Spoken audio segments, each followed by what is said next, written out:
ಸಾಮಾನ್ಯವಾಗಿ ಈ ಒಂದು ನಾರ್ಸಿಸಿಸ್ಟಿಕ್ ಕುಟುಂಬಗಳಲ್ಲಿ ನೀನು ಹಾಗ್ ಮಾಡ್ಬೇಡ, ಹೀಗ್ ಮಾಡ್ಬೇಡ, ನೀನ್ ಆ ರೀತಿ ಭಾವಿಸ್ಬೇಡ, ಅಳ್ಬೇಡ, ಆ ರೀತಿ ಮಾತಾಡ್ಬೇಡ, ಸುಮ್ನೆ ಇರು, ಮಾತಾಡ್ಬೇಡ ಅಂತ ಹೇಳೋದನ್ನ ನಾವೆಲ್ಲರೂ ನೋಡಿರ್ತೀವಿ. ನೀವು ಕೂಡ ಈ ಒಂದು ಎಕ್ಸ್ಪೀರಿಯನ್ಸ್ ಮಾಡಿರ್ಬೋದು ಅಲ್ವಾ?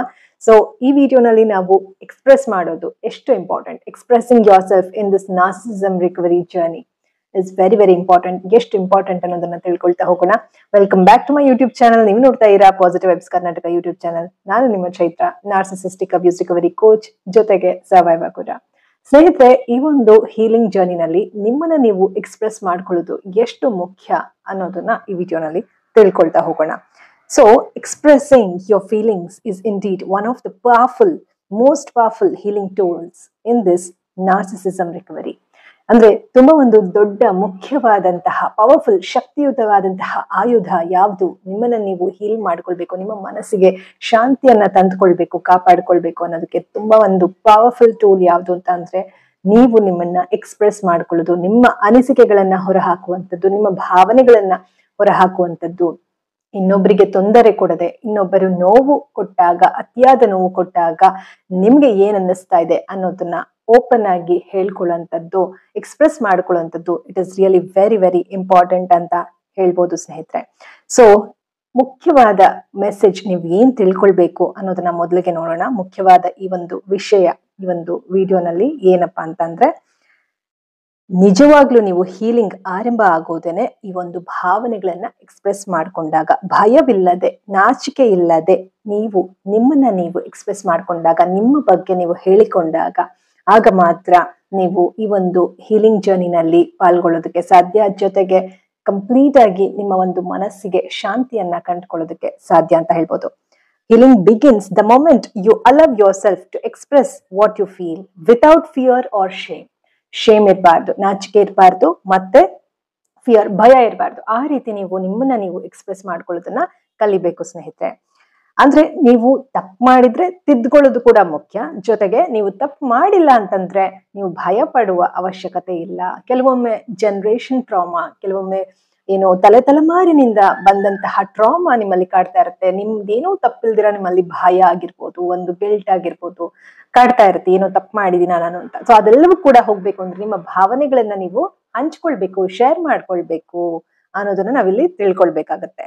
ಸೊ ಯಾವ ರೀತಿ ನೀವು ಎಕ್ಸ್ಪ್ರೆಸ್ ಮಾಡ್ಕೊಳ್ಬೇಕು, ಈ ಒಂದು ವಿಡಿಯೋನಲ್ಲಿ 3 ಮುಖ್ಯವಾದಂತಹ ಒಂದು ವೇಸ್ ಟು ಎಕ್ಸ್ಪ್ರೆಸ್, ಯಾವ ಯಾವ ರೀತಿನಲ್ಲಿ ನೀವು ಎಕ್ಸ್ಪ್ರೆಸ್ ಮಾಡ್ಕೊಳ್ಬೇಕು, ಯಾವ ಯಾವ ದಾರಿಗಳಿದೆ, 3 ದಾರಿಗಳನ್ನ ನಾವು ತಿಳ್ಕೊಳ್ಳೋಣ. ಸೊ ಇದ್ರ ಜೊತೆಗೆ ನಾನು ವಿಡಿಯೋ ಕೊನೆಯಲ್ಲಿ, ಇವತ್ತು ಮನೆಗೆ ಪೊಲೀಸ್ ಬಂದಿದ್ರು, ಅಂದ್ರೆ ನಾನು ಇನ್ನೂ ಮಲಗಿದ್ದೀನಿ, ಇವತ್ತು ಸಂಡೇ, ಎದ್ದೇಳೋದು ಕೂಡ ತುಂಬಾ ಲೇಟ್ ಆಯ್ತು. ಎದ್ದೇಳ್ತಿದ್ದಂಗೆ ಬಾಗ್ಲು ತಟ್ಟೋ ಸೌಂಡು, ಯಾರು ಅಂತ ಕೇಳ್ದೆ, ಪೊಲೀಸ್ ಅಂತ ಅಂದ್ರು. ಸೊ ಅದು ಕೂಡ ನಾನು ನಿಮ್ಗೆ ವಿಡಿಯೋ ಕೊನೆಯಲ್ಲಿ ಹಾಕ್ತೀನಿ. ಸೊ ವಿಡಿಯೋನ ಸ್ಕಿಪ್ ಮಾಡದೆ ನೋಡಿ, ತುಂಬಾ ಇಂಟ್ರೆಸ್ಟಿಂಗ್ ಆಗಿರುತ್ತೆ, ತುಂಬಾ ಯೂಸ್ಫುಲ್ ಆಗಿರುತ್ತೆ. ಸೊ ಈ ಒಂದು 3 ವೇಸ್ ನ ತಿಳ್ಕೊಂಡು ನಾವು ಆ ಒಂದು ಕೊನೆಯಲ್ಲಿ ಆ ಒಂದು ವಿಡಿಯೋ ನೋಡೋಣ. ಇವತ್ತು ಏನಕ್ಕೆ ಪೊಲೀಸ್ ಮನೆಗೆ ಬಂದಿದ್ರು ಅಂತ ತಿಳಿಸ್ಕೊಡ್ತೀನಿ ನಾನು. ಸೊ ಮೊದಲನೇದಾಗಿ, you can express in many ways ಅಂತ ಹೇಳಿದ್ನಲ್ಲ, 3 ವೇಸ್ ಹೇಳ್ತೀನಿ. ಮೊದಲನೇದಾಗಿ, by journaling your thoughts every night. ಪ್ರತಿ ರಾತ್ರಿ ಅಥವಾ ನಿಮ್ಗೆ ಯಾವಾಗ ಸಮಯ ಸಿಗುತ್ತೋ, ರಾತ್ರಿ ಹೊತ್ತು ಬರೆದ್ರೆ ತುಂಬಾ ಒಳ್ಳೇದು. ಯಾಕಂದ್ರೆ ನೀವು ಎಲ್ಲಾ ಕೆಲಸಗಳನ್ನ ಮುಗಿಸ್ಕೊಂಡು ಆರಾಮಾಗಿ ರಾತ್ರಿ ಮಲ್ಗೋದಕ್ಕೆ ಮುಂಚೆ ನಿಮ್ಗೆ ಏನ್ ಅನ್ನಿಸ್ತಾ ಇದೆ, ಏನಾಗಿದೆ ಇಡೀ ದಿನ, ನಿಮ್ಮ ಥಾಟ್ಸ್ ಏನ್ ಬರ್ತಾ ಇದೆ ಅನ್ನೋದನ್ನ ಬರ್ದಿಡುವಂಥದ್ದು. ಓಕೆನಾ? By journaling your thoughts every night. ಪ್ರತಿ ದಿನ ರಾತ್ರಿ ನಿಮ್ಮ ಭಾವನೆಗಳನ್ನ ಡೈರಿಯಲ್ಲಿ ಬರೆದಿಡುವಂಥದ್ದು. ತುಂಬಾ ಪೇಜ್ ಗಟ್ಲೆ ಬರಿಬೇಕು ಅಂತ ಇಲ್ಲ, ಪಾಯಿಂಟ್ಸ್, ಒಂದು 5 ಪಾಯಿಂಟ್ಸ್, ಒಂದು 10 ಪಾಯಿಂಟ್ಸ್ ಒಳಗಡೆ ನಿಮ್ಗೆ ಏನೆಲ್ಲ ಅನ್ನಿಸ್ತು ಇವತ್ತು, ಪಾಸಿಟಿವ್ ಏನ್ ಅನ್ನಿಸ್ತು, ನೆಗೆಟಿವ್ ಏನ್ ಅನ್ನಿಸ್ತು, ನಿಮ್ಮ ಭಾವನೆ ಏನು, ನಿಮ್ಮ ಒಪಿನಿಯನ್ ಏನು, ಅದನ್ನ ಬರ್ದಿಡುವಂಥದ್ದು. ಓಕೆನಾ? Second one, by recording your emotions as short video. ಅಂದ್ರೆ ನಿಮ್ಮ ಅನುಭವಗಳನ್ನ ವಿಡಿಯೋ ರೂಪದಲ್ಲಿ ಹೇಳಿಕೊಳ್ಳುವಂಥದ್ದು. ಆಯ್ತಾ? ಈಗ ನೋಡಿ, ನಾನು ವಿಡಿಯೋ ಮಾಡ್ಕೊಂಡೆ ಇವತ್ತು, ಮನೆಗೆ ಪೊಲೀಸ್ ಬಂದ್ರು ಅಂತ ಹೇಳಿ. ಸೊ ಆ ರೀತಿ ನಿನ್ನೆ ಬೆಳಿಗ್ಗೆ ಕೂಡ ನಾನು ವಿಡಿಯೋ ಮಾಡ್ಕೊಂಡೆ. ಮೊನ್ನೆ ರಾತ್ರಿ ನಾನು, ಅಮ್ಮ ಮತ್ತೆ ನನ್ನ ತಮ್ಮ ವಿಡಿಯೋ ಕಾಲ್ ಮಾಡಿದ್ರ ಬಗ್ಗೆ ನನ್ನ ಥಾಟ್ಸ್ ನ ಶೇರ್ ಮಾಡ್ಕೊಂಡೆ ನಿನ್ನೆ ವಿಡಿಯೋನಲ್ಲಿ. ಸೊ ಈ ರೀತಿ ನಿಮ್ಮ ಒಂದು ಶಾರ್ಟ್ಸ್ ವಿಡಿಯೋನಲ್ಲಿ ಹಾಕೊಳ್ಳುವಂಥದ್ದು, ಅಥವಾ ನಿಮ್ಗೆ ಅಪ್ಲೋಡ್ ಮಾಡೋದಕ್ಕೆ ಯೂಟ್ಯೂಬ್ ಚಾನಲ್ ಇಲ್ಲ ಅಂದ್ರೆ ನಿಮ್ಗೆ ನೀವೇ ಒಂದು ಡಾಕ್ಯುಮೆಂಟೇಶನ್ ಮಾಡಿ ಇಟ್ಕೊಳ್ಳುವಂಥದ್ದು. ಆಯ್ತಾ? ಒಳ್ಳೆಯ ರೀತಿಯಲ್ಲಿ ನಿಮ್ಮ ಒಂದು ಭಾವನೆಗಳನ್ನ ಹಂಚಿಕೊಂಡು ಅದನ್ನ ಡಾಕ್ಯುಮೆಂಟೇಶನ್ ಮಾಡ್ಕೊಳ್ಳುವಂಥದ್ದು. ಓಕೆನಾ? ನಿಮ್ಮ ಭಾವನೆಗಳನ್ನ ವಿಡಿಯೋ ರೂಪದಲ್ಲಿ ಹೇಳಿಕೊಳ್ಳುವಂಥದ್ದು. By recording your emotions as short videos. ಇದು ಕೂಡ ಒಂದು ವೇ ಆಫ್ ಎಕ್ಸ್ಪ್ರೆಸಿಂಗ್. ತುಂಬಾ ಇಂಪಾರ್ಟೆಂಟ್ ಎಕ್ಸ್ಪ್ರೆಷನ್ ಮಾಡೋದು, ಎಕ್ಸ್ಪ್ರೆಸ್ ಮಾಡೋದು ನಿಮ್ಮ ಭಾವನೆಗಳನ್ನ ವೆರಿ ವೆರಿ ಇಂಪಾರ್ಟೆಂಟ್ ಸ್ನೇಹಿತರೆ. ಇದರ ಜೊತೆಗೆ by talking honestly to someone who feels safe. ಓಕೆನಾ, ಅಂದ್ರೆ ನಿಮ್ಮ ಜೊತೆ ಯಾರು ತುಂಬಾ ನಾವು ಕ್ಲೋಸ್ ಫ್ರೆಂಡ್ಸ್ ಇರ್ತಾರೆ, ನಿಮ್ಗೆ ಸೇಫ್ ಅನ್ನಿಸ್ತಾರೆ, ಅಂದ್ರೆ ನಿಮ್ಗೆ ಅವ್ರು ಮ್ಯಾನಿಪುಲೇಟ್ ಮಾಡಬಾರ್ದು, ನಿಮ್ಮ ಒಂದು ಭಾವನೆಗಳಿಗೆ ಅವರು ವ್ಯಾಲ್ಯೂ ಕೊಡಬೇಕು, ಅಂತಹ ಸ್ನೇಹಿತರೊಂದಿಗೆ ಎಲ್ಲರ ಹತ್ರ ನಿಮ್ಮ ಒಂದು ಫೀಲಿಂಗ್ಸ್ ನ ಹಂಚಿಕೊಳ್ಬಾರ್ದು. ಯಾರು ನಿಮ್ಮ ನಿಮ್ಮ ಭಾವನೆಗಳಿಗೆ ಸ್ಪಂದಿಸ್ತಾರೆ ಅಂತವರ ಹತ್ರ ನಿಮ್ಮ ಒಂದು ಭಾವನೆಗಳನ್ನ ಶೇರ್ ಮಾಡ್ಕೊಳ್ಳುವಂಥದ್ದು.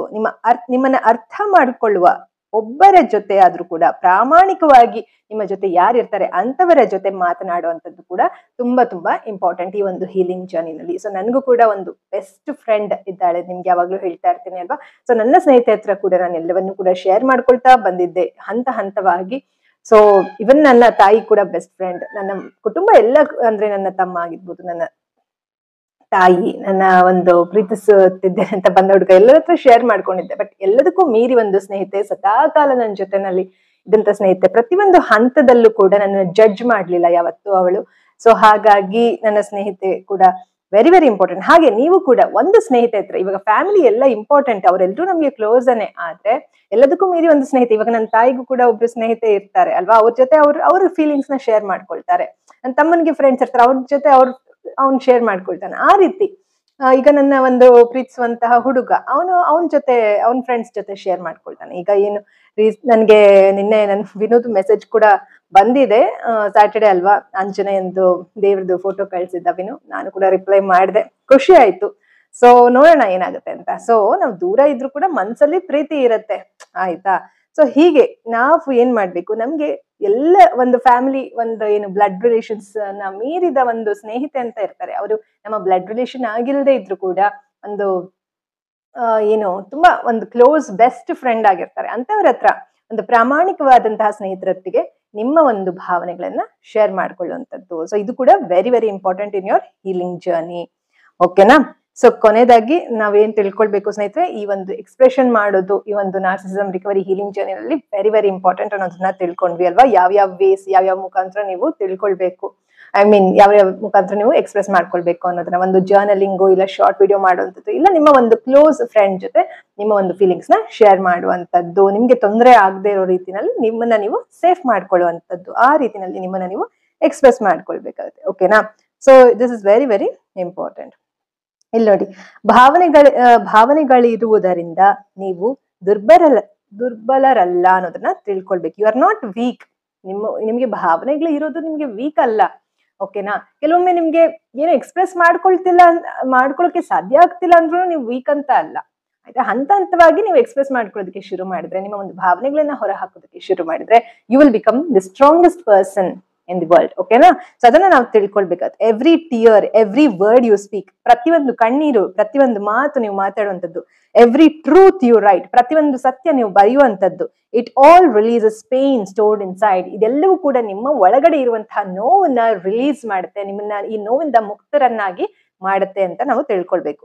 ನೀವು ಹೇಳುವ ಪ್ರತಿಯೊಂದು ಮಾತು, ಬರುವ ಪ್ರತಿಯೊಂದು ಕಣ್ಣೀರು, ಬರುವ ಪ್ರತಿಯೊಂದು ಸತ್ಯ, ನಿಮ್ಮಿಂದ ಬರುವಂತಹ ಪ್ರತಿಯೊಂದು ಸತ್ಯ ಒಳಗಿನ ನೋವನ್ನು ಬಿಡಿಸಲು ಸಹಾಯ ಮಾಡುತ್ತದೆ. ನಿಮ್ಮೊಳಗಡೆ ಇರುವಂತಹ ನೋವನ್ನ ಅದು ಬಿಡುಗಡೆ ಮಾಡೋದಕ್ಕೆ ಸಹಾಯ ಮಾಡುತ್ತೆ ಅಂತ ನಾವು ಹೇಳ್ಬೋದು ಅಲ್ವಾ. ಪ್ರತಿಯೊಬ್ಬರಿಗೂ ಒಂದೊಂದ್ ರೀತಿನಲ್ಲಿ ನೋವುಗಳಿರುತ್ತೆ. ಇವಾಗ ನೀವು ನೋಡ್ಬೋದು, ಎಷ್ಟು ಜನ ಪುಸ್ತಕಗಳ ಬರೀತಾರೆ, ಎಷ್ಟು ಜನ ಜರ್ನಲಿಂಗ್ ಮಾಡ್ತಾರೆ ಅಲ್ವಾ. ಈ ರೀತಿ ಎಕ್ಸ್ಪ್ರೆಸ್ ಮಾಡ್ಕೊಳ್ಳೋದು ತಪ್ಪಲ್ಲ, ಒಳ್ಳೆಯದು ಅಂತ ನಾವು ತಿಳ್ಕೊಳ್ಬೇಕಾಗುತ್ತೆ.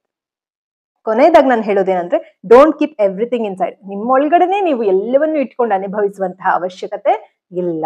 Your voice deserves to be heard ಅಂತಂದ್ರೆ, ನಿಮ್ಮ ಧ್ವನಿಗೂ ಕೂಡ ಒಂದು ಕೇಳುವಂತಹ ಹಕ್ಕಿದೆ.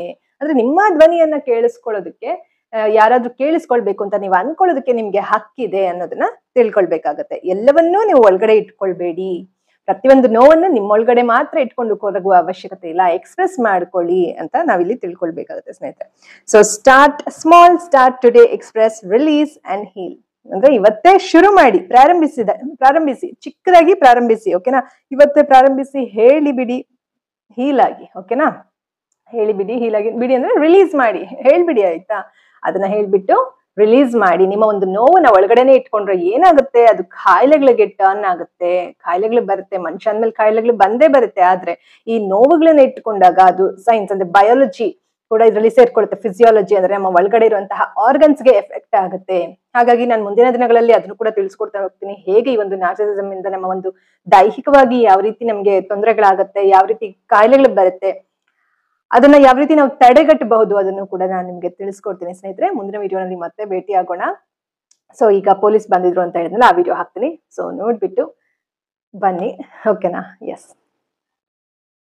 ಸ್ನೇಹಿತರೆ, ಇವತ್ತು 26 ಅಲ್ಲ, 26 ಅಕ್ಟೋಬರು, ಸಂಡೇ. ಸೊ ಮಲಗಿದ್ದೀನಿ, ಬಾಗಿಲು ತಟ್ಟೋ ಸೌಂಡು. ಯಾರು ಅಂತ ನೋಡಿದ್ರೆ ಮನೆ ಪೊಲೀಸ್ ಅಂತ ಪೊಲೀಸವ್ರು ಬಂದಿದ್ದಾರೆ. ಸೊ ಏನಕ್ಕೆ ಅಂತ ಹೇಳ್ತೀವಿ, ಸರ್ ಹೇಳ್ತಾರೆ. ನಮಸ್ತೆ, ನಾವು ಶ್ರವಣ್ ಅಂತ ಉಡುಪಿ ಬೀಟ್ ಪೊಲೀಸರು. ನಮ್ಮ ಮೇಲಧಿಕಾರಿಗಳು ಮನೆ ಪೊಲೀಸ್ ಅಂತೇಳಿ ಎಲ್ಲ ಮನೆಗೂ ವಿಸಿಟ್ ಮಾಡಿ ಈ ಸೈಬರ್ ಕ್ರೈಮ್ ಬಗ್ಗೆ ಅವೇರ್ನೆಸ್ ಮತ್ತು ಕಳ್ತನ ಎಲ್ಲ ಆಗುತ್ತಲ್ಲ ಅದ್ರ ಬಗ್ಗೆ ಅವೇರ್ನೆಸ್ ಮೂಡಿಸಿದ್ದಾರೆ ಮತ್ತು ಡೀಟೇಲ್ಸ್ ತಾನೇ ಕೇಳಿದ್ದಾರೆ. ಅದಕ್ಕೋಸ್ಕರ ಎಲ್ಲರ ಮನೆಗೂ ವಿಸಿಟ್. Okay, very nice. ಸ್ನೇಹಿತರೆ, ಸರ್ ಕೇಳಿದ್ರು ಹಸ್ಬೆಂಡ್ ಏನು ಅಂತ. ನಾನು ಹೇಳಿದೆ, ಓಪನ್ ಆಗಿ ಹೇಳಿದೆ, ಸರ್ ಡಿವೋರ್ಸ್ ಆಗಿದೆ ನನಗೆ, ನಾನು ತುಂಬ ಅನುಭವಿಸ್ತೀನಿ, ಇಂಡಿಪೆಂಡೆಂಟಾಗಿ ಬದುಕ್ತಾ ಇದ್ದೀನಿ. ಸೊ ನಮ್ಮ ತಾಯಿಯವರು ಬೆಂಗಳೂರಲ್ಲಿದ್ದಾರೆ. ಸೊ ಎಲ್ಲ ಹೇಳಿದೆ, ಅವ್ರಿಗೆ ಡೀಟೇಲ್ಸ್ ಕೊಟ್ಟಿದ್ದೀನಿ, ಬರ್ಕೊಳ್ತಾ ಇದ್ದಾರೆ, ಏಜು ಮತ್ತು ನನ್ನ ಒಂದು ಸ್ಟೇಟಸ್, ಏನು ಮಾಡ್ತಾಯಿದ್ದೀನಿ, ಪ್ರೊಫೆಷನ್ ಅಂತೆಲ್ಲ ಕೇಳಿದ್ರು, ಬರ್ಕೊಳ್ತಾ ಇದ್ದಾರೆ.